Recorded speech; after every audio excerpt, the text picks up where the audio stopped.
What's up guys, and welcome back to another episode of Coach Sean's Kitchen. Today, I'm gonna show you how I like to make meatloaf.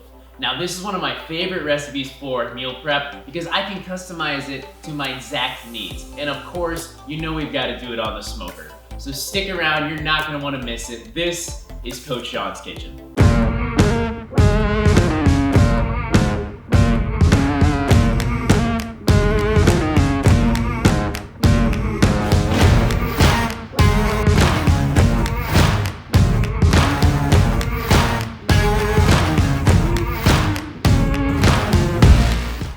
So if you're returning to this channel, thank you so much for supporting me and watching these videos. And if you're new, please consider subscribing. It's the best thing you can do for any YouTube channel that you enjoy watching. So to kick off our meatloaf, we're gonna begin by dicing up some vegetation. So here, I'm gonna cut up some onions, a red bell pepper, and some garlic cloves. And this is gonna be the base of my meatloaf. Once that's done, the recipe couldn't be any easier. I'm gonna take my meat, today I'm using ground bison, and I'm gonna toss it into a bowl, along with some almond flour, Parmesan cheese, those vegetables we just cut up, some thawed frozen spinach, and then we'll hit it with a little bit of seasoning, things like chili powder, cumin and garlic powder. Then we'll finish with a little shot of Worcestershire, add an egg to bring it all together, and then I'm gonna use my favorite tools in the kitchen, my hands, to help mix this meatloaf and ensure that it's thoroughly incorporated. Next up, I'm gonna go ahead and take my entire mixture and I'm gonna put it into a meatloaf pan. However, I'm not gonna cook it in there. Instead, I'm just gonna use this pan to help form my meatloaf. Once it's in, I'm gonna flip it over onto a sheet pan and I'm gonna put this onto my Traeger. This allows me to get a glaze all around the entire outside of the meatloaf, opposed to just on the top. Once it's formed and ready, I'm gonna hit it with a little bit of barbecue seasoning.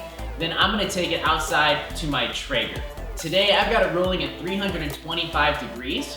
And if you don't have a smoker, you can easily do this recipe in your oven. Go ahead and use that same 325 degree temperature and everything else is gonna stay the same. Now that our meatloaf is on the Traeger, I'm gonna go ahead and begin whipping up our glaze. So into a measuring cup, I'm gonna add some ketchup, some cumin, some Frank's Red, and a little bit of honey. And I'm gonna use this to brush on the outside of my meatloaf. I like to give it about a 15-minute head start just to allow a little bit of smoke penetration and allow the meatloaf to really firm up. Then I'll come at it and I'll glaze the outside of my meatloaf. Once I'm done with that, I'll return it to the smoker, and at this point, I'm cooking by temperature. So I'm gonna go ahead and stick a probe in it, and I'm looking for that meatloaf to hit 155 degrees. Once it's there, I'm gonna go ahead and pull my meatloaf and I'm gonna let it rest. Now that our meatloaf is finished cooking and after we've let it rest for 15-20 minutes, it's time to start slicing it. Now my favorite part about home-cooked meatloaf is that I can cut myself incredibly thick slices, or I can portion it out to my exact macro needs.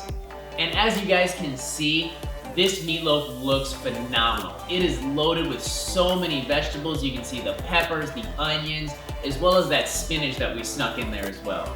As far as that glaze, it perfectly tacked up on the outside, giving it a nice little sweet and spicy kick.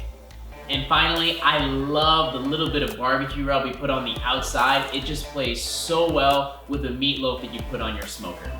So I hope I inspired you guys to give meatloaf a shot. It really is the perfect meal prep recipe. And if you like this video, please like it and let me know in the comments how it turned out. Thank you guys for tuning in to Coach Sean's Kitchen, and as always, you can do anything homemade and healthy.